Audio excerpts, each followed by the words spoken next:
네, 마켓 인사이드 시간입니다. 이번 주에도 앞서서 전에 들으신 것처럼 많은 대외적인 변수들이 또 산재해 있는 한 주인데요.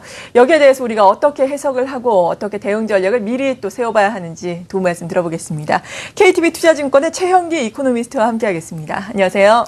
예, 안녕하세요. 네, 물론 중국 이슈도 있고 또 우크라이나 이슈도 있지만 주목을 해볼 만한 게 또 FOMC 회의가 되지 않겠습니까? 예. 이 테이퍼링의 규모에 대해서는 뭐 예전과 비슷할 것이다라는 예상이 나오고 있는 가운데 포워드 가이던스가 또 어떻게 바뀌게 될지 여부가 무척 중요하다라는 의견들이 많은데요. 좀 변경이 될까요? 어떻게 전망을 하세요?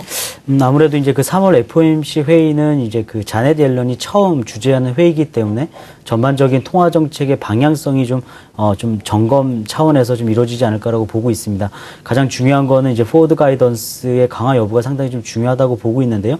일단은 2월 기준으로 실업률이 6.7%가 나왔고요. 에반스 룰이 6.5%라는 점을 감안하면은 이제 그 테이퍼링이 계속적으로 진행된다는 가정하에서는 저 포워드 가이던스의 강화 여부가 상당히 좀 중요하지 않을까라고 좀 보고 있습니다. 지금 시장에서 지금 제기되고 있는 것 중에 하나는 결국에는 이제 실업률 기준 자체를 좀 낮추지 않을까라는 지금 예상이 좀 많은데요. 지금 네. 연준의 그 장기 실업률 그 전망치 자체가 5.1%에서 5.8% 수준입니다.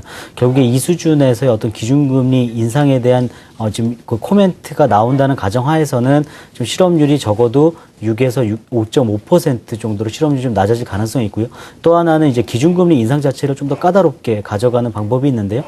이제 고용 변수와 관련돼서 실업률 이외에 뭐 고용률이라든가 경제활동 참가율 이런 것들을 좀 변수를 좀 추가하면서 좀 기준금리가 좀 단기간에 이루어지지 않을 것이다. 그러니까 테이퍼링이 지금 4, 4분기 내로 좀 종료된다는 가정하에서는 좀 기준금리 인상을 좀 더 까다롭게 가져가야 될 좀 필요성이 있거든요. 그렇기 때문에 뭐 이런 것들이 좀 그 경제활동 참가율이라든가 고용률 같은 어떤 변수를 추가하면서 단기간에 기준금리가 인상되지 않을 것이다라는 점이 좀 부각되지 않을까라고 보고 있습니다. 네, 이러한 점이 또 어떻게 발표되는지는 발표가 되는 대로 저희가 또 발빠르게 전해드리겠고요. 그리고 또 주목이 되는 것이 경제 성장률 전망치에 대한 의견입니다. 일단 369 12월에 발표가 되는 걸로 알고 있는데 이번 뭐 1분기에는 상당히 뭐 계절적 요인으로 인해서 경제 지표 부진 이러한 이슈가 상당히 많았잖아요. 경제 성장률 전망치도 이에 따라서 좀 부진할까요? 어떻게 예상을 하세요?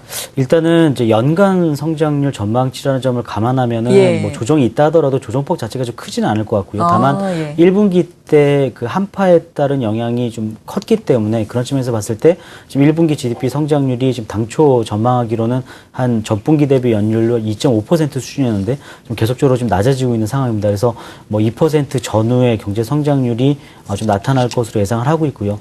다만 그 1분기 때 좀 이연된 수요가 좀 2분기, 3분기에 어떤 성장 모멘텀으로 좀 기여할 가능성도 있기 때문에 그런 측면에서 봤을 때는 미 연준이 지금 당초 제시한 어떤 2% 후반, 그러니까 미국의 그 잠재 성장률에 상응하는 수준의 어떤 2% 후반의 성장률은 좀 그대로 좀 기록을 하지 않을까라고 좀 보고 있고요. 결국에 뭐 잠재 성장률에 상응하는 어떤 수준의 어떤 성장률이 그 전망치 그대로 기록이 된다면 아무래도 그 미국 경기 모멘텀 둔화에 대한 우려 자체는 좀 크게 좀 부각되긴 어렵지 않을까라고 좀 보고 있습니다. 네, 그렇군요. 이런 가운데 또 중국 증시 개장을 하게 될 텐데 중국 증시 같은 경우에는 지난주에 중국발 이슈로 인해서 글로벌 증시가 상당히 큰 폭으로 조정을 받은 것 대비해서 그래도 또 견조한 양상을 보였습니다. 중국 증시 어떤 흐름으로 또 전개가 될지 자세한 내용도 알아보겠습니다.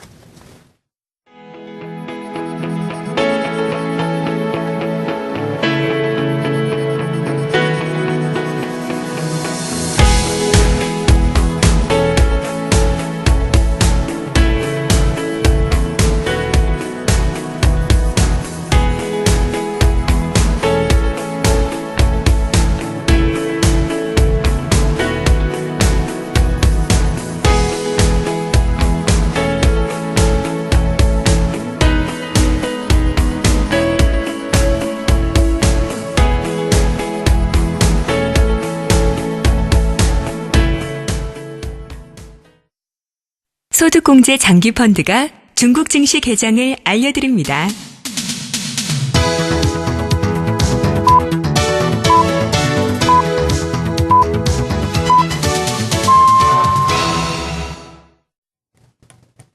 네, 중국 증시 개장 상황입니다. 0.28% 오름세로 문을 열고 있네요. 2009.88로 시작을 하고 있습니다. 중국과 관련한 이슈 잠시 후에 또 알아보도록 하겠고요. 앞서서 FOMC와 관련된 이야기 계속해서 나누고 있었습니다. 조금 더 이야기를 나눠보겠는데 양적 완화 축소 규모의 변화도 눈여겨봐야 할 텐데 추가 축소의 가능성도 있는 건가요? 어떻게 전망을 하세요? 일단은 뭐 그 테이퍼링의 속도 자체가 좀 가속화되지는 않을 것 같고요. 네. 지난 12월과 1월 FOMC 회의에서 결정됐던 100억 달러 규모의 테이퍼링이 그대로 진행될 가능성이 높다라고 보고 있습니다. 2월 고용 지표가 그래도 비교적 좀 견고한 흐름을 좀 나타냈고요. 그러니까 시장 예상치가 14만 명 수준에서 실제치는 17만 5천 명이 나왔고요.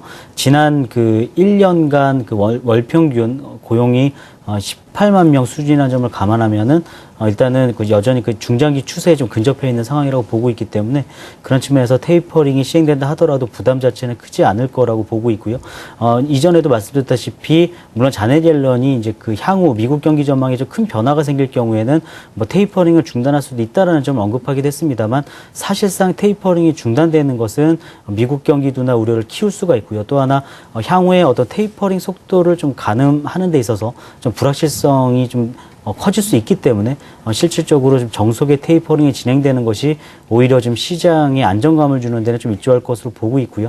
따라서 이번 남은 FOMC 회의 기간 동안에도 사실상 100억 달러 규모의 테이퍼링이 그대로 진행된다는 어떤 이런 가정이 좀 더 편하지 않을까라고 좀 보고 있습니다. 네, 그러니까 추가로 규모가 커지지는 않을 것이고 그 이전의 수준으로 테이퍼링은 꾸준하게 진행될 것이다라고 우리가 생각하면 된다라고 말씀해 주셨습니다. 그리고 앞서 짚어주신 것처럼 포워드 가이던스가 어떻게 변화를 할 것인지 또 경제 성장률 전망치가 어떻게 나올 것인지가 중요하다라고 말씀해 주셨는데 이러한 것에 힘입어서 또 어떤 영향을 증권 시장에는 미치게 될까요?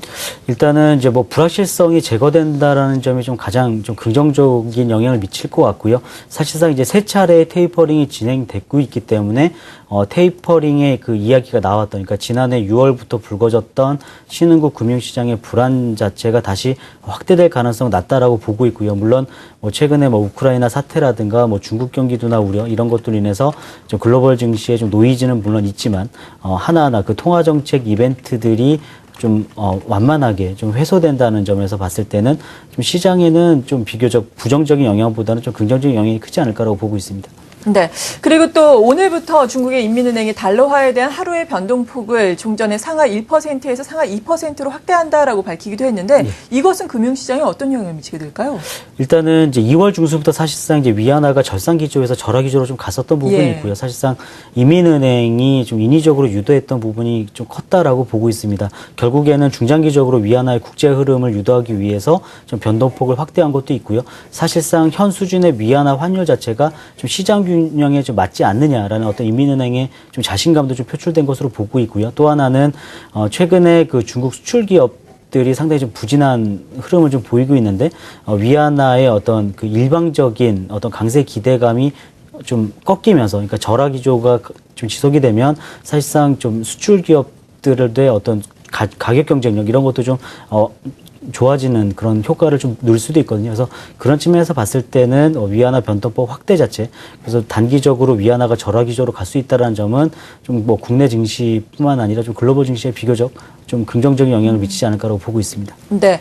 그리고 또 우크라이나 사태 지금까지도 계속해서 이어지고 있습니다. 주말에는 주민들의 투표가 있었는데 잠정 결과가 나온 결과 이 투표 자체가 러시아의 귀속 여부를 묻는 게 아니라 지금 귀속할 것인가 아니면 후에 귀속할 것인가라는 여부를 묻는 거였는데 95% 이상이 지금 러시아에 귀속하는 것을 찬성한다였어요. 이것과 관련해서 또 이후에 정상회담도 열리는 것으로 알고 있는데 이러한 부분은 어떻게 봐야 될까요? 일단은 이제 러시아가 어쨌든 이제 크림반도의 이제 복속을 상당히 지금 요구하고 있는 상황이고요. 사실상 서방 국가들은 이에 좀 반대하는 입장을 계속적으로 피력하고 있습니다. 보다 이제 구체적인 어떤 러시아에 대한 제재는 뭐 이번 주에 있는 EU 정상회담에서 좀 더 구체화될 것으로 보고 있습니다만 일단은 뭐 가능성은 낮지만 러시아와 어떤 서방국 간의 무력 충돌이 발생할 경우에는 사실상 이제 지정학적 리스크가 국지적인 상황에서 좀 더 그 글로벌하게 좀 확대될 가능성이 좀 있다라고 보고 있고요. 물론 이제 이는 좀 가능성이 상당히 낮은 시나리오라고 보시면 될 것 같고요. 일단은 그 러시아의 좀 제재가, 그러니까 수출들의 좀 제재가 가해질 경우에는 사실상 이제 유로존 어떤 경기 회복에 좀 부담스러운 어떤 영향력을 끼칠 수 있다라는 점에서 봤을 때는 좀 우리가 계속적으로 좀 면밀히 좀 모니터링을 해야 되지 않을까라고 보고 있고요. 그래서 일단은 뭐 단기적인 이슈로 끝날 것이 아니라 조금 더 그 서방국 간의 제재가 어떤 식으로 가해지나 여부를 좀 확인한 이후에 좀 계속적으로 그 러시아 우크라이나 사태를 좀 지켜봐야 되지 않을까라고 좀 보고 있습니다. 네, 그렇다면 이런 것을 바탕으로 이번 주에 지수는 어떻게 형성이 될지 이에 따른 투자 전략은 어떻게 세워야 하는지 간략하게 정리해 주시죠. 일단은 이제 국내 증시는 이제 1900에서 1953 박스권 흐름이 좀 지속이 되지 않을까라고 네. 보고 있습니다. 수급 주체로 봤을 때 결국에는 이제 외국인이 계속적으로 순매수보다는 순매도를 하고 있다는 점에서 봤을 때는 좀 수급 개선이 되지 않으면서 좀 국내 증시의 어떤 박스권 탈피가 좀 어렵지 않을까라고 보고 있고요. 계속적으로 좀 종목별 장세가 계속적으로 진행이 될 것으로 보고 있습니다. 중기적으로 봤을 때는 결국에는 그 수출주들에 대한 저가 매수세의 어떤 전략을 세우는 것이 바람직하겠지만 지금 단기적으로 봤을 때는 종목형 장세가 연장된다는 점에서 봤을 때는 어닝 모멘텀이 좋은 내수주, 그러니까 제약이라든가 음식료, 또 하나 그 자동차라든가 부품주 이런 것들에 대한 어떤 관심이 조금 더 필요하지 않을까라고 좀 보고 있습니다. 네, KTB 투자증권의 최현기 이코노미스트와 함께 대외적인 변수들 분석한 이후에 투자 전략까지 또 들어봤습니다. 감사합니다. 예, 감사합니다.